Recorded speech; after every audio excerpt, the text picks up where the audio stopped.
그 아주 심한, 제가 사실은 이건 개인적 경험이긴 한데 소아암, 그러니까 백혈병 환자들에 좀 관심이 있어서 아주대학교 통합의학센터에 소아암센터가 따로 있습니다. 거기에서 1년 동안 거기 양방 소아과 전문의 선생님, 그러니까 혈액종양내과 전문의 선생님한테 이제 제가 양해를 얻어가지고 1년여 동안 백혈병 환자를 아주 많이 봤었었는데, 제가 진맥을 하거나 그러지는 않았지만 옵저베이션을 한 거죠. 그랬었을 때 스테로이드의 부작용을 매일매일, 그러니까 매주마다 제가 한 번씩 갔었는데 매주마다 이렇게 보게 된 경험을 가졌습니다. 한의학 임상 현장에서 쓰여지는 스테로이드는 그나마 양반인 상황인 거죠.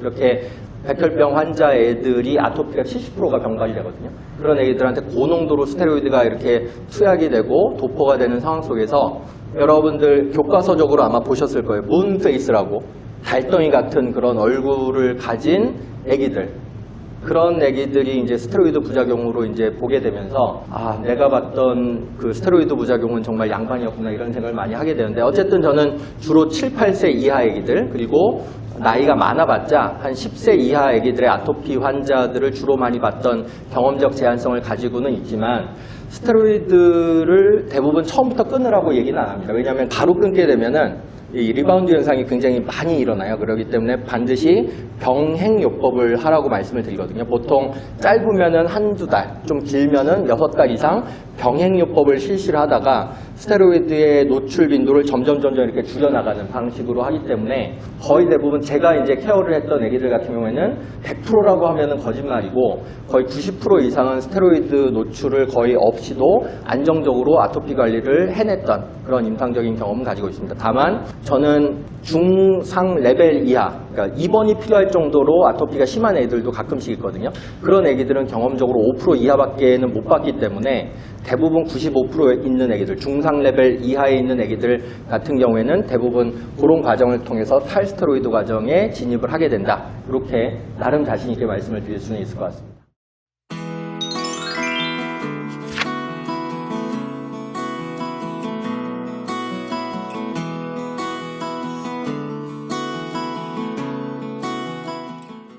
한의학적 치료를 통해서 알러지 행진이라고 보통 하지 않습니까? 뭐 아토피 행진이라고도 할 수 있지만 교과서적 명칭은 알레르기 마취라고 하는데, 그런 알러지 행진을 예방할 수 있다는 근거는 없습니다.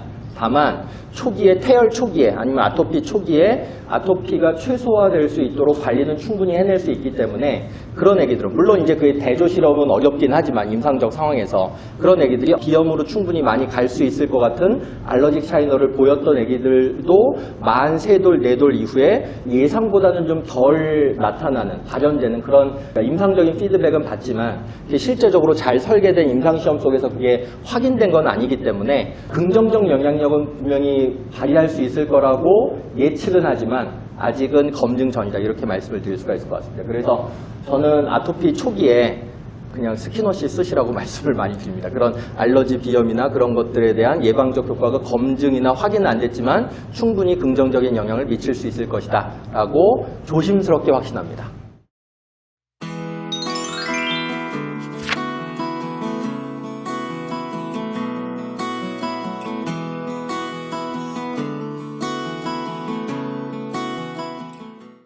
아까도 제가 강의 때 잠깐 말씀을 드렸었는데, 제가 주로 쓰는 4가지 처방입니다. 물론 그것 말고도 한 2가지 정도는 쓰고, 저는 사실은 애기들한테 그 처방을 선택해서 하나만 쓰는 게 아니고 거의 90%가 넘는 애기들한테, 한 애기한테 하루에 2번 먹는 거는 백호탕을 주고, 하루에 1번 먹는 건 월비가철소쇼탕 가미방을 주고, 아니면 하루에 2번 먹는 거는 백호탕 가미방을 주고, 하루에 1번 먹는 거는 체질 개선 입장에서 조중기탕 가미방을 주고, 이렇게 이제 좀 맞춤 처방의 형태로 이제 하니까 조합의 개수는 굉장히 많아질 수가 있겠죠.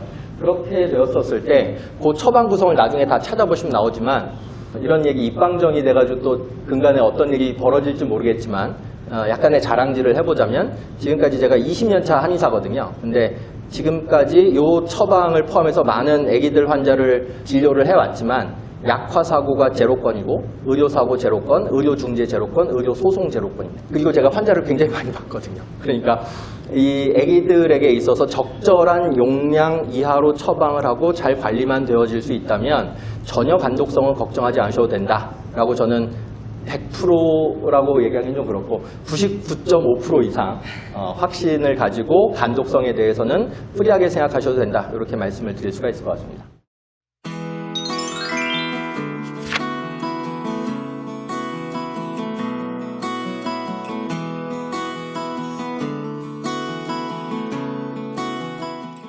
이거는 2차 감염이 발생한 경우에 있어서는 적극적으로 저는 양방병원에 가서 항생제 쓰고 오라고 얘기합니다.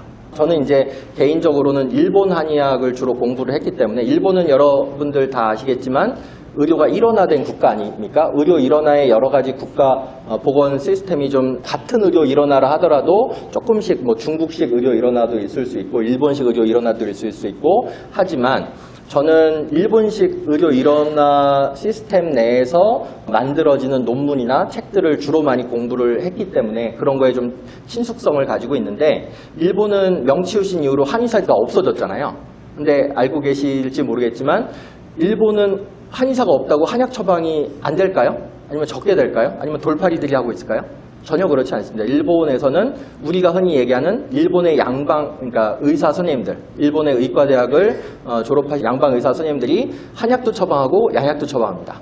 급성기에는 보통 양약만 처방을 하고 급성기가 끝난 관해기가 들어가면은 한약과 양약을 30분 정도 띄어서 같이 먹으라고 하고 병용요법을 보통 시행을 하고 양약 부작용이 좀 많이 우려되는 만성화 패턴으로 들어가면 한약만 처방합니다. 그런 패턴을 저는 가지고 있기 때문에 양약을 적극적으로 요거는 양약 써야 될 타이밍이라고 저희가 진단만 할 수 있다면 양방으로 보냅니다. 그리고 한 일주일 정도 케어를 받은 다음에 다시 복귀해가지고 또 이제 치료를 받고. 근데 가끔씩 이런 분들이 계세요. 양방으로 보내면 양방에서 잡고 한방으로 가지 말라고 하면 안 올 거 아니냐. 그런 일은 절대로 없습니다. 다 100%는 아니지만 99%입니다. 어쨌든 그런 상태가 항생제를 일시적으로라도 써야 될 상태, 스테로이드를 일시적으로 써야 될 상태라고 진단을 하는 그 전문성이 저는 중요하다. 이렇게 생각을 합니다.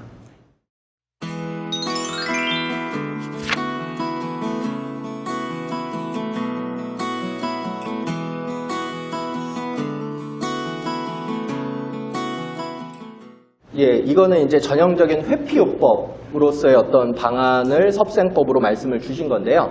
우리가 항원이 될 만한 것들을 피해가면서, 물론 피하면 좋지만 피한다고 피해줄 수 없는 환경에 우리는 늘 노출되어 있습니다.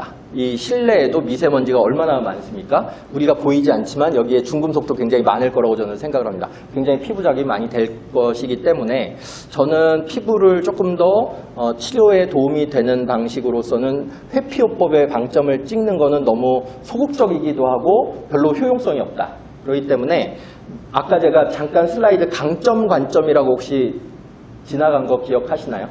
스트렝스 퍼스펙티브라고 해서 내 몸에 뭐가 문제가 있어서 그런 것들을 보완하는 관점의 접근보다는 내가 가진 장점을 극대화해서 단점이 안 되게끔 아니면 단점이 최소화되게끔 하는 관점이 강점 관점이라고 할 수가 있는데 이것도 마찬가지라고 생각합니다. 외부에 회피되면 좋을 만한 어떤 알러지 유발 물질이 있다 하더라도 이거를 회피할 생각보다는 그게 들어와도 감작이 돼도 내가 별로 문제적인 질병화가 안 되게끔 평소에 섭생을 잘하면 되는 것이죠. 저는 그 섭생의 1순위가 아까 제가 강조를 드렸던 물 많이 먹는 거에서 시작이 된다고 생각해요. 그래서 그런 것들이 들어와도 면역 반응이 너무 과민하지 않게 드러나기 위해서는 물이 충분히 공급돼가지고 세포가 좀 안정적으로 만들어지는 게 굉장히 중요한, 임상적으로 중요한 그런 지침이기 때문에. 근데 문제는 뭐냐면 애기들이 물 좋아하는 애들이 별로 없어요. 물을 잘 마시는 애들도 일부 있는데 물이 맛이 없잖아요. 그렇기 때문에 물을 잘 안 먹으려고 하거든요. 근데 그렇게 물을 싫어하거나 좀 낯설어하는 애기들 같은 경우에는 한약재 중에서 황정이라고 하는 게 있습니다. 둥글레차이죠. 둥글레차가 보험작용이 있기 때문에 그래도 물을 완전히 대용할 수는 없지만 어느 정도 충분성을 가지고 물을 안 먹는 애기들이라면 둥글레차로 좀 대용을 시도함직하다. 이렇게 좀 정리를 해볼 수가 있을 것 같습니다. 상대적으로 조금 용량이 적게 먹더라도 황정이 들어가 있으면 보험작용을 좀 보충할 수 있다 이런 말씀. 맞습니다. 예.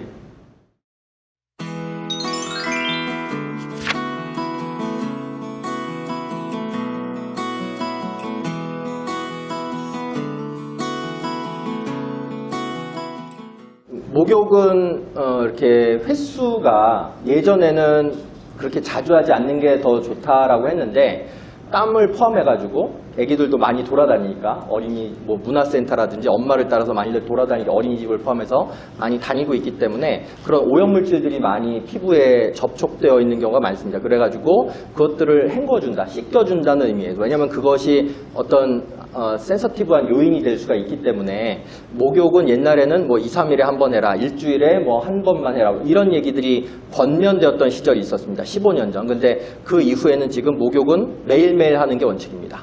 그래가지고 목욕은 매일매일 가급적 시키시고 다만 너무 오래 시키시지는 않는 걸로 한 10분에서 15분 정도 그냥 샤워하는 정도로만 해주시면 좋겠다 이렇게 말씀을 드리고 스킨워시도 마찬가지고 그렇게 이해하시면 좋으실 것 같습니다.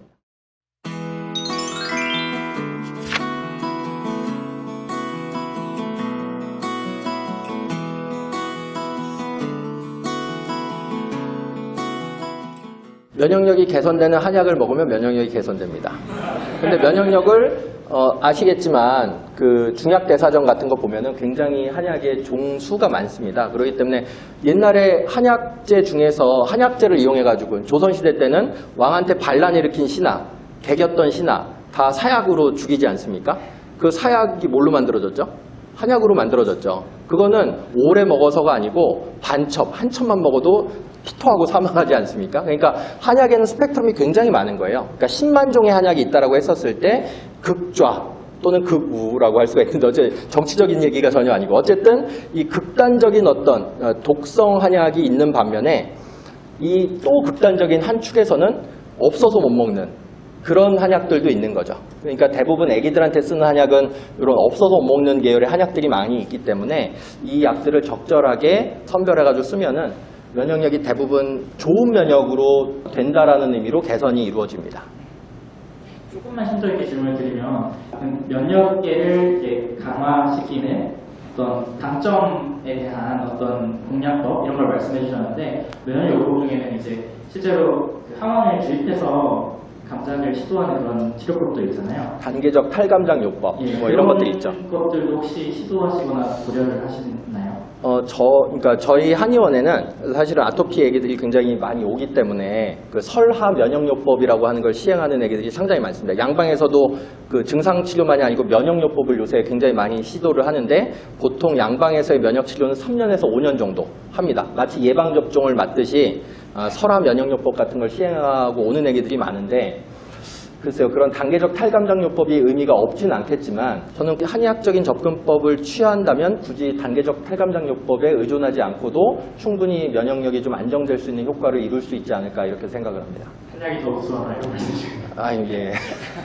한의사이다 보니. 예.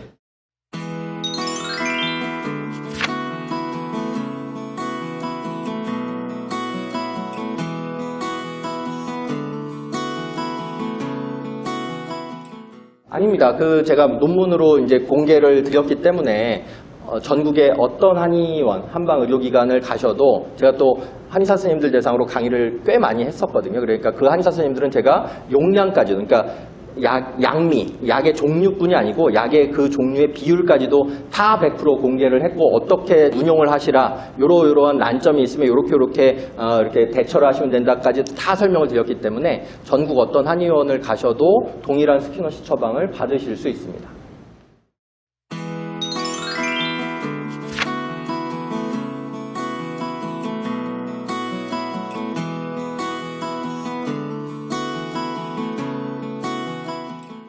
이 질문 가끔씩 제가 받습니다. 여기 혹시 건선 환자분이 가족분들에게 계실 수도 있고 이렇게 우리 선생님들 중에 있으실 수도 있는데 제가 건선 환자한테 그 스킨워시를 사용해 본 게 너무 적습니다. 저는 보통 이제 10세 이하 애들을 주로 많이 봤던 경험적 제한성을 가지고 있기 때문에 근데 이제 아기는 아토피 피부염인데 아빠가 건선이거나 엄마가 건선이거나 그래서 이렇게 사용을 같이 해보라고 하는 경우가 제가 봤을 땐 30케이스도 안 되는 것 같아요.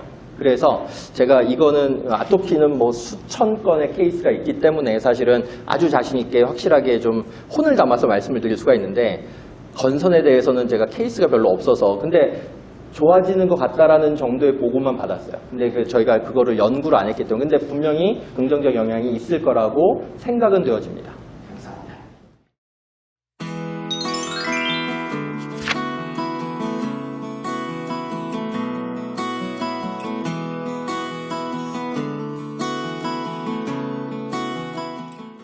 목욕제 사용 외에 가려서 먹어야 되는 음식들, 뭐 네이버나 구글 같은데 이렇게 쳐보시면 아토피에 금해야 될 음식, 아토피에 제한해야 될 음식 그러면 네이버 박사님이나 구글 박사님이 쫙 이렇게 얘기를 해주십니다. 그런데 문제는 그런 것들을 제한하거나 금해야 되는 거 어머님들이 다 알고 계세요. 근데 또 뭘 같이 알고 계시냐면 그런 것들이 성장에 굉장히 도움이 되는 음식들이라고 하는 것도 같이 알고 계십니다. 즉, 이 딜레마를 해결해 달라고 어머님들은 질문을 대부분 하시는 거거든요. 그래서 저는 그렇게 말씀을 드립니다. 랩 데이터에는 크게 의존을 하지 마시고, 즉, 알러지 이렇게 검사를 했었을 때 뭐뭐뭐뭐가 이렇게 문제가 돼가지고 나왔다 하더라도 실제 어머님이 음식을 주는 과정에서 문제가 없었다라고 판단이 되어지시면 그냥 먹이시라고. 다만 그런 알러지 검사에서는 문제가 안 됐다 하더라도 아기들을 건사하는 과정에서 문제가 됐다라고 여겨지는 추정되는 음식이 있으면 그것만 제한하라고. 나머지는 다 아토피 제한해야 되는 음식 다 안 먹으면 먹을 게 하나도 없습니다, 사실은. 그러니까 성장을 위해서라도 저는 성장의 방점을 찍은 아토피 관리를 하거든요. 그런 것들을 다 일시적으로나마 이렇게 제한을 하게 되면 아토피 치료의 단기적인 성과는 좋아질 수 있지만 그게 오래 지속될 수 있는 지속성이 떨어지고 성장에 긍정적이지 않은 반응을 유도할 수 있기 때문에 저는 그런 부분에 대해서는 좀 조심해야 된다. 치료자 입장에서도 그렇게 말씀을 드리고 있습니다.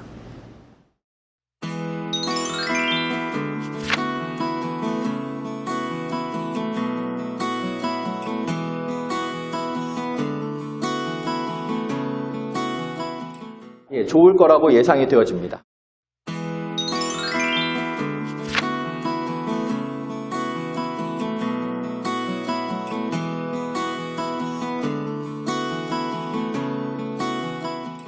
완치는 없습니다. 완치는 없지만 완전 관해는 가능합니다. 충분히 가능하고 아기가 어릴수록 완전 관해에 도달할 확률이 높아집니다. 아토피 경향성이 나타나면 최대한 빨리, 뭐 스키너십만이 아니고 최대한 빨리 한방의료기관 이용하셔가지고 최대한 적극적으로 체질 개선 치료를 받으시는 게 좋겠다. 이렇게 말씀을 드릴 수가 있을 것 같습니다. 오늘 모든 분들의 질문을 다 답변해 주셨는데요. 정말로 감사드리고 다시 한번 크게 박수를 한번 부탁드리겠습니다. 네, 감사합니다.